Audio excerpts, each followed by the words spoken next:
A very warm good evening, and thank you for joining us today on this Friday evening. At the outset, I would like to apologize that we had to cancel the session last week because of some unavoidable reasons. So, apologies for that. And also, I would like to inform that we are not going to be joined by Aris or Dr. Amit today because of Aris has some personal emergency and Dr. Amit is in this first himself. Anyway, that should not really make a difference to the session.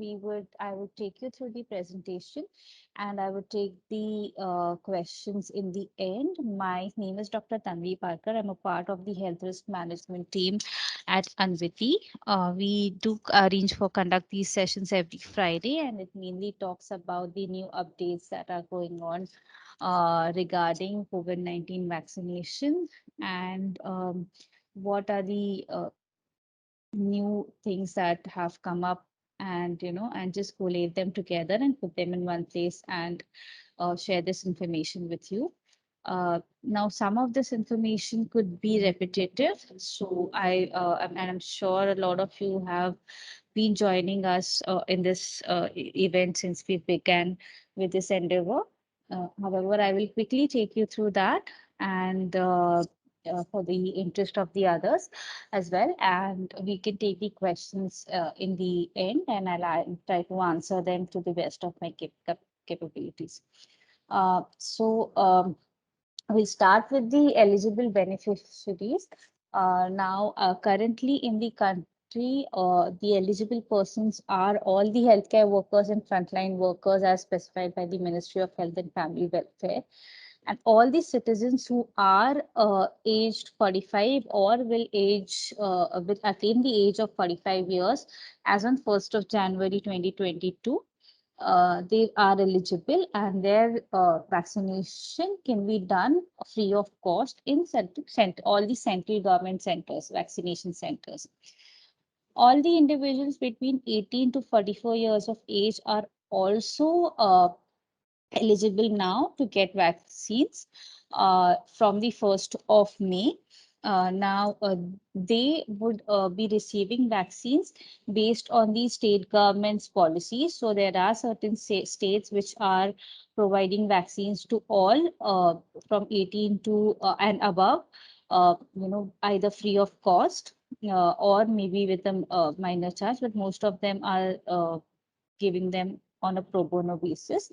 In private hospitals, these vaccines are to be given at a price, and they are not, and the price is varying from the vaccine to vaccine. So, which the type of vaccine that is being chosen or procured by the private vaccination centers, the cost of vaccine varies, and we will talk about it a little more as we go along the presentation.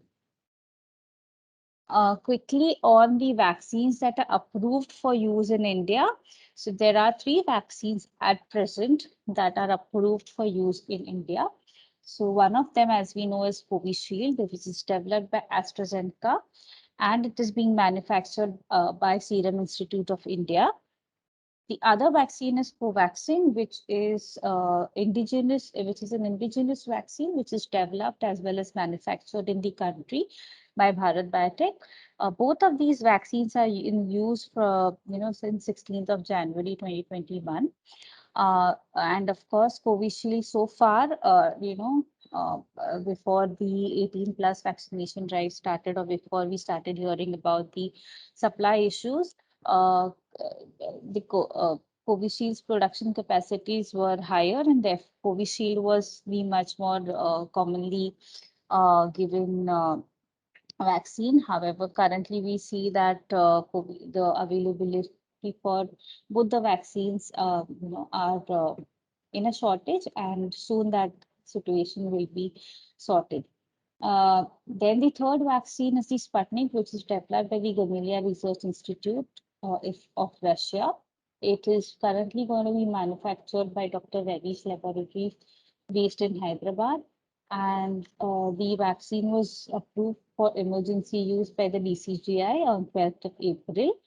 And so from the beginning of the next month, or probably these vaccines are going to be available in limited quantities. Um, and there are few hospitals which would be, giving vaccine Sputnik jabs to their beneficiaries. So a little bit about how the vaccines ideally are supposed to be procured, considering the vaccines which are manufactured in India, where uh, or there are other vaccines which like Sputnik, which are imported or ready to use and assembled in the country. So for the vaccines that are manufactured in India, uh, this out of the total supply, the 50% of the supply is supposed to be going to the government of India. And out of the 50% of these vaccines, the government of India would be allocating these vaccines to the states as well as union territories based on certain pre-decided criteria.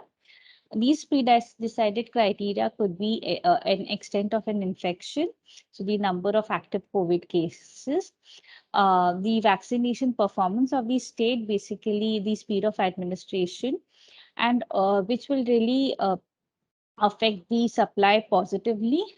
There's one criteria which is wastage of vaccine, which will also be considered, and this will affect the criteria negatively. So based on all of these criteria and more, the state-wise quota will be decided and communicated to the states in advance.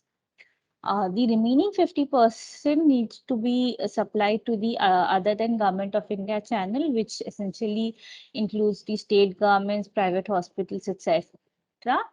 The pricing for the same has to be declared by the manufacturer and well in advance, and that's how they will be procured and supplied to the other than Government of India channels.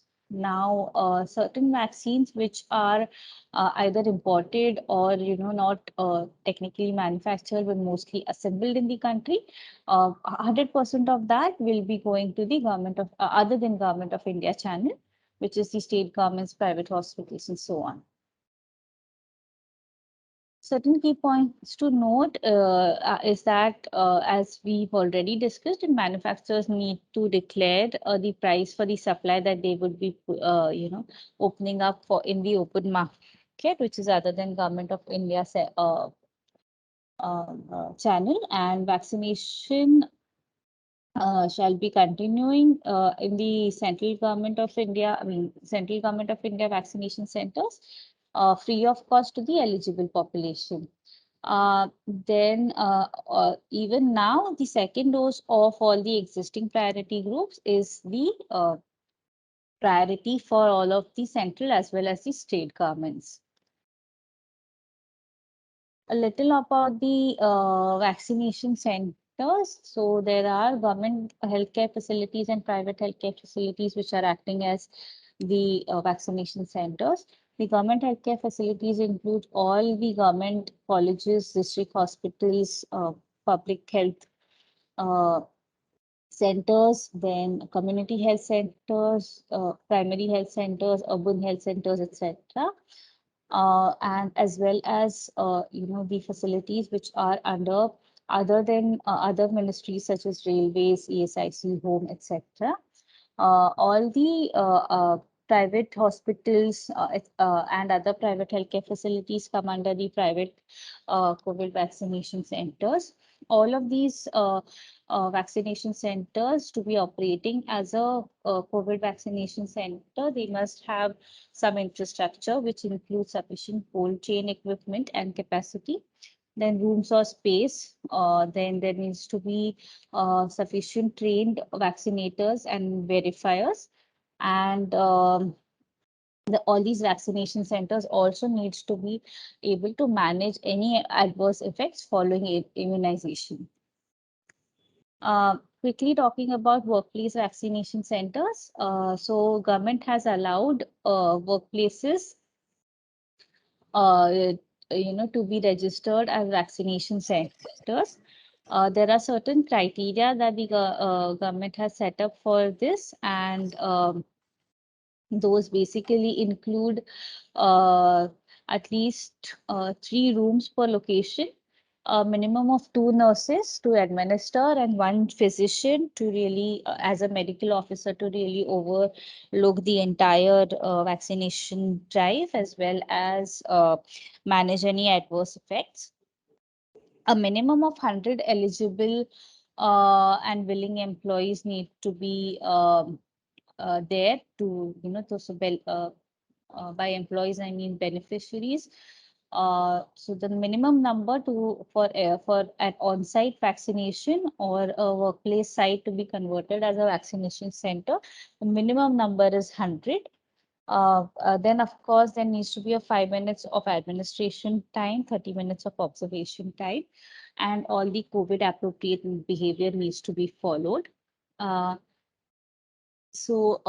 the three rooms that are required can be, one is the registration area, which basically where all the registrations and verifications shall happen. Then the other one is administration area where the nurse actually gives the vaccine jab. And the third is the observation area where every candidate needs to be observed for at least 30 minutes for any kind of adverse effects. At all of these workplace vaccination sites, there needs to be an emergency health support, which includes a stationing of a basics life support ambulance, which can be used in case of an adverse effect to transport the patient into the nearest hospital or the partnered hospital. Then an anaphylaxis kit, usually meaning the first aid kit, needs to be available with all the emergency medications, and the medical officer needs to be the owner of this medical kit, and he should ensure that all of the medications are available and within the expiry date. So even for workplace vaccination centers, for it to be acting as a vaccination center, all of the previously mentioned facilities like cold chain, space, as well as staff, etc., all of these are mandatory. This workplace vaccination center, there needs to be examined and inspected by a local authority who will then give permission, and the workplace vaccination center can be registered by the hospital which is partnering for the actual vaccination drive, and they can help you register the vaccination center into the COVID app. So that's a little bit about workplace vaccination. The government of India mandates that for every vaccination nation that happens, every dose that is given, there has to be a registration that needs to be done in the COVID app, and this data is recorded by the government. So, how do we register? Just quickly, so this through the COVID portal, you can register through your phone number. You can register uh, three more people with your phone number. However, all of the four people that you've registered can only have the phone number in common and no other detail in common. The registration happens through an OTP, and you need to have provide any of the photo identification that are mentioned on the screen. So it could be anything like your Aadhaar card, uh, uh, voter card, passport, driving license, PAN card, etc. So that is the photo identification is mandatory. Post to you can do that.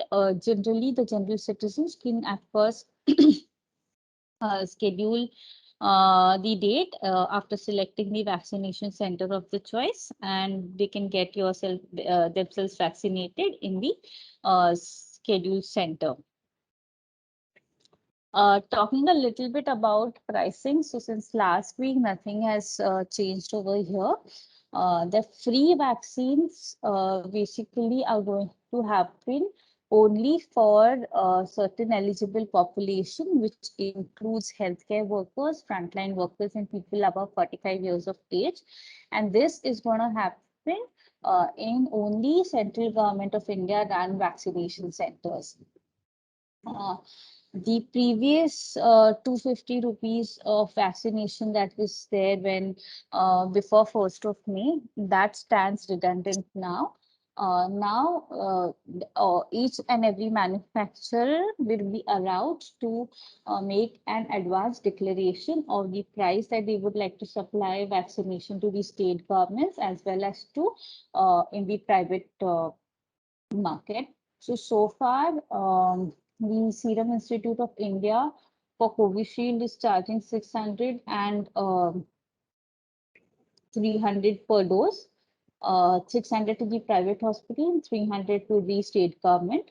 Then Covaxin is right now priced at 1250 and 400 for private hospitals and state governments respectively. Dr. Reddy's currently is yet to come up with some concrete pricing. However, Dr. Reddy's labs in association with Apollo have priced the vaccine at 1250, which includes the administration charges. However, the general assumption is that for others, the actual cost of vaccine could be somewhere between 995 to 1,000 rupees. Um, so that's about the Dr. Reddy's and Sputnik vaccine. So all of these amounts, could vary as we go along and as per the government's decision as well as the, manufacturing capacity of the manufacturers. So these may vary, but these are the current prices that are available.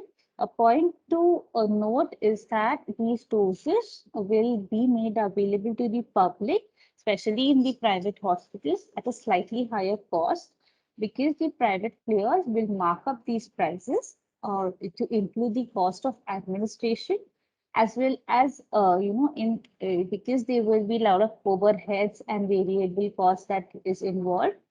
They could also be including a certain amount of profit within the administration cost. So that is something that we need to be mindful about. Um, so, so talking now, just summarizing the points that we've just discussed. So, although the government has allowed establishments and workplaces to be covered as COVID vaccination centers, there are these caveats as we discussed. There are certain requirements, there are certain permissions that need to be taken. And a few of the hospitals as well as certain facilitators are claiming that they would be helping in getting these permissions and they will be figuring out a way. However, these things could also change as we go along the vaccination immunization program. So although this has been allowed, there are certain caveats and that needs to be fulfilled. So we need to be aware of all of these requirements as well as due permissions need to be taken well in advance before you begin with any kind of on-site vaccination program.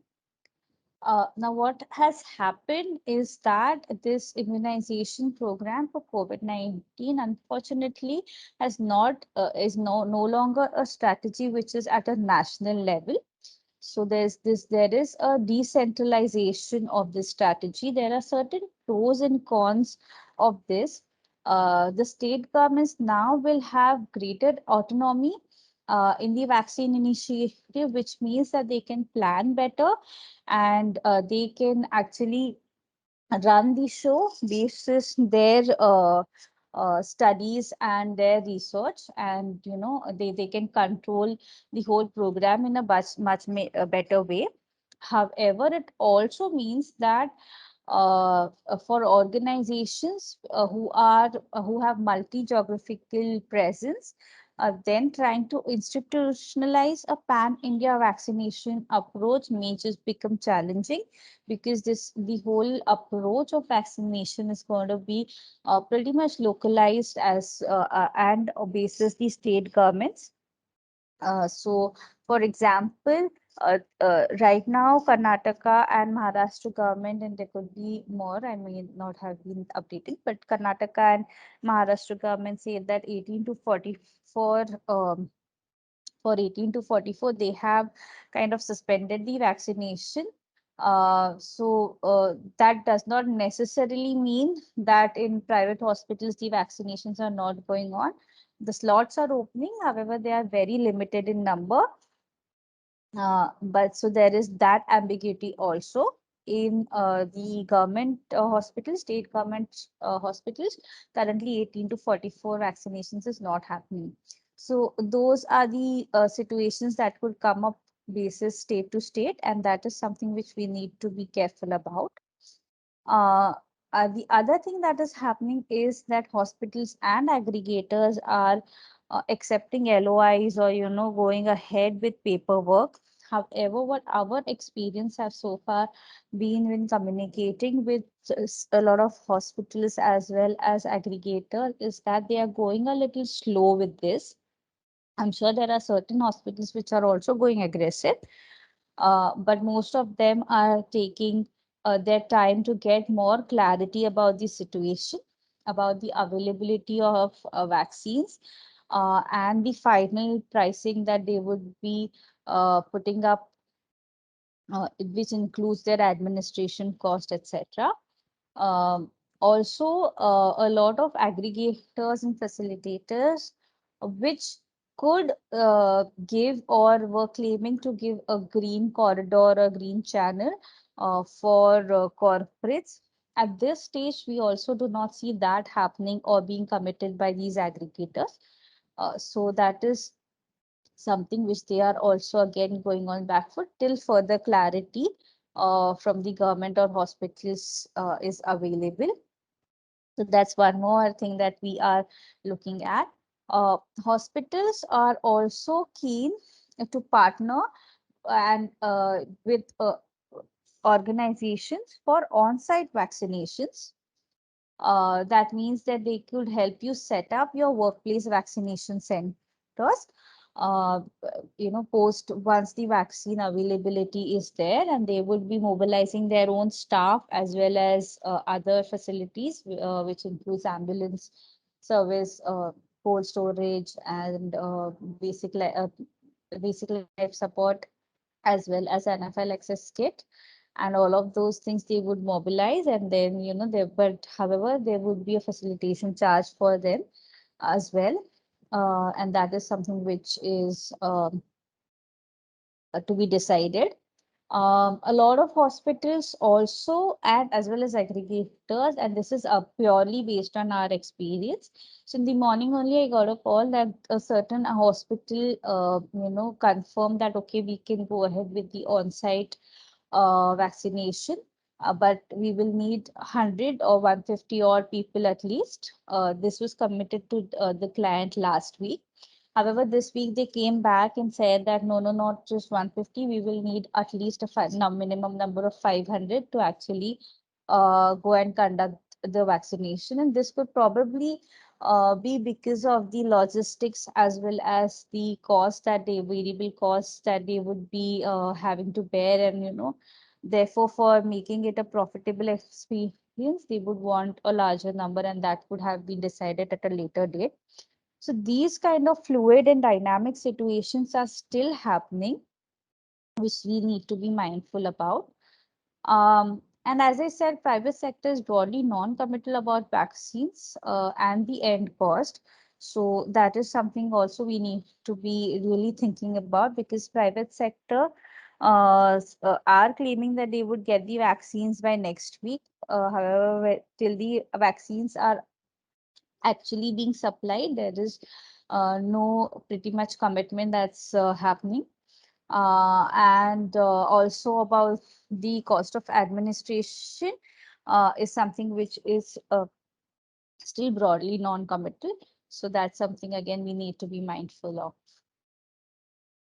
Um, so this is something which I've already been talking about while I was explaining the last slide.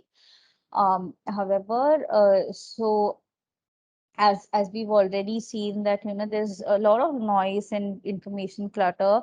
uh, there is certain amount of impatience, and it's a good impatience by organizations because they want to really go ahead and help the employees to book their appointments and get vaccinated. Uh, However, there is a realization that the vaccination policies will continue to be fluid and dynamic, and therefore we need to be very careful as well as we go along this journey. Uh, of course, what happened was that everybody was expecting that if the private sector is included and private sector opens up the vaccination drive for the population, it would definitely mean more access, greater coverage.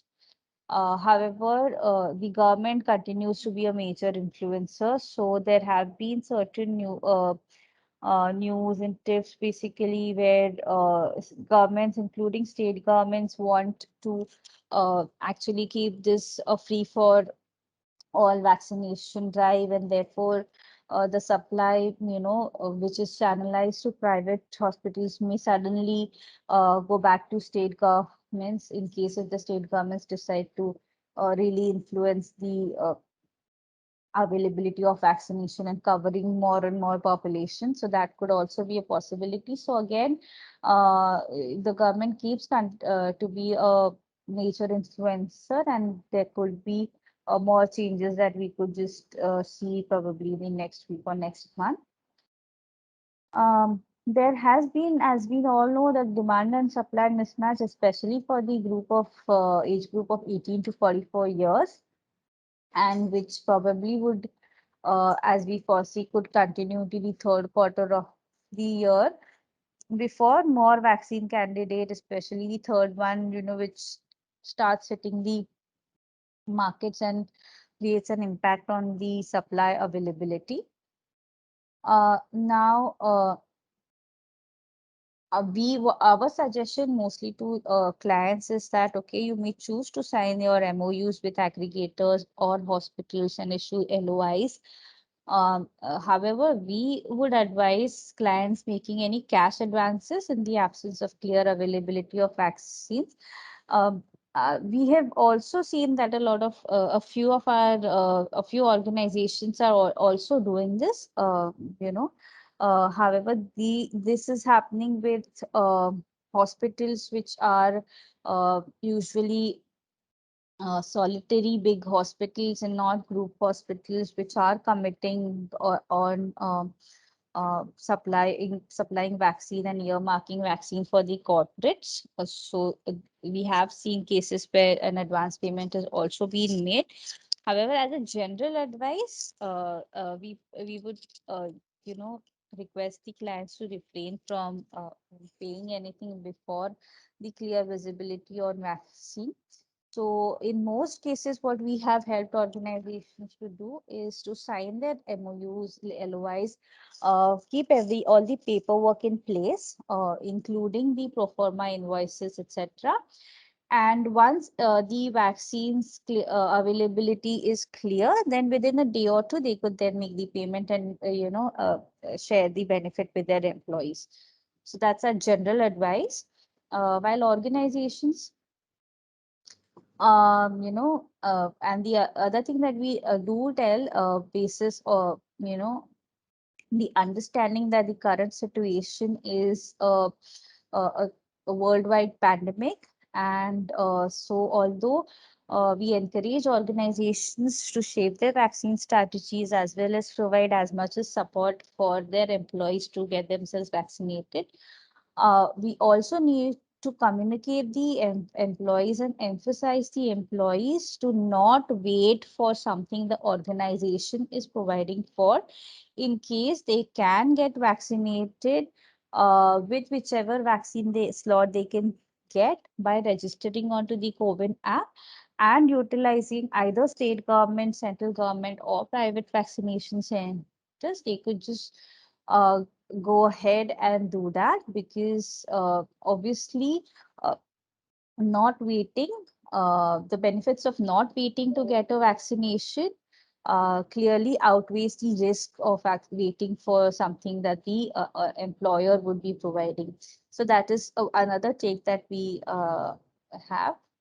And of course, we also are updating our Aeon Global Account managers around the situation going on in India. So this is just a sample LY that certain hospitals have provided. And just quickly touching upon what's new uh, on the guidelines of vaccination. So the waiting period is something which has changed now, according to the most recent circular on 19th of May. So the wait period basically for Covishield has now become 12 to 16 weeks. So minimum of 12 weeks or 84 days is something which is recommended. Covaxin, it remains 3 to 4 weeks. And for Sputnik, a minimum of 21 days as and when it hits the market. In case if you've taken the first dose of Covishield, you need to take the second dose preferably after 12 to 16 weeks, 84 days of minimum. Uh, if you've recently visited the Covin app, the Covin app now has updated itself, and further online and on-site appointments cannot be booked on the app if the gap for second dose is less than 84 days. So that is something which has been included in the Covin app. Uh, you know, so that is something which we need to be also, uh, aware of. Of course, if you some people have already booked their appointments for the second dose within the gap, those appointments will be valid. However, there is an advisory to reschedule the second dose with a gap of more than 84 days. If you have contracted COVID before the first jab, then it has been recommended now to wait at least 3 months after recovery. And in case, even if you've contracted an infection between first and second doses, till then, even in that case, the second dose should be deferred by 3 months after clinical recovery. In case if you have been hospitalized or in the ICU for any other disease, then they have to wait for 4 to 8 weeks. So this does not mean that anybody with comorbidities or current conditions like cancer or heart problems, etc., need to just wait for 4 to 8 weeks. It just means that if you were recently hospitalized for any serious illness, especially if you were under ICU care, then then you just need to wait for 4 to 8 weeks before vaccination. Uh, if you've received certain monoclonal antibodies or convalescent plasma, then again the vaccination needs to be deferred for by 3 months from the date of discharge. Then about breastfeeding and lactating women, till the before this circular came, again there have not been extensive clinical trials done for lactating women. However, the gynecological community and doctors and special task force uh, for immunization recommends that vaccination of lactating women, the benefits again outweigh the risk, and there is a chance that the antibodies would be passed on to the child as well. So now the government has given a go ahead uh, for lactating women to take vaccines. However, for pregnant women, there's still a little ambiguity, and the discussion of the matter is still under discussion. Um, so that's about a little bit of what is new in the vaccination strategy, or changing in the vaccination program. A little bit about something, a few news have been lot. We've already circulated that to our uh, wellness newsletter. However, a couple of key points or key uh, news that have come is that there's one more vaccine candidate by Zydus Cadila, and that is again been given a under the clinical trial, and they are also going to submit their report soon enough. And if everything goes well, there is a likelihood that the vaccine by Zydus Cadila may hit the market in the month of June. So that's one important thing. The other thing is that there is another uh, manufacturer which would also be now, by next month be able to manufacture Sputnik, and so that may also increase the uh, um, supply of the Sputnik vaccine. So that's another news. The third one is actually a little older one. However, just reiterating that certain states have suspended the vaccination for 18 to 44 groups, and it will be done based on um, availability. So we now open the house to any questions, and you can type in your questions in the chat box, and we will try to answer them as much as possible. So, hi Tanvi. Lalit this side, I am from Fresenius Kavi Oncology Limited. Mm-hmm. So, my question is to you that are you guys are means helping out means in terms of partnering with any of the medical Lalit, hospital? I'm getting some background noise from your end. I am can't actually really make out. Can you I'm so please sorry. repeat? Yeah, so is it clear now? It's a little better, yeah. Yeah. Okay. So my query is that are you guys are helping to with associate or partnering with any of the hospital or any agency who is doing vaccination? So what we are actually doing is we are speaking with these hospitals as well as these aggregators, and then we are taking their proposals. And what we are doing is essentially arranging meetings with these vendors and the client directly. Mm-hmm. Because as I said, the situation is fluid. The providers are also changing what they are committing, so we do not partner with them, and then we do not help you procuring vaccines or anything.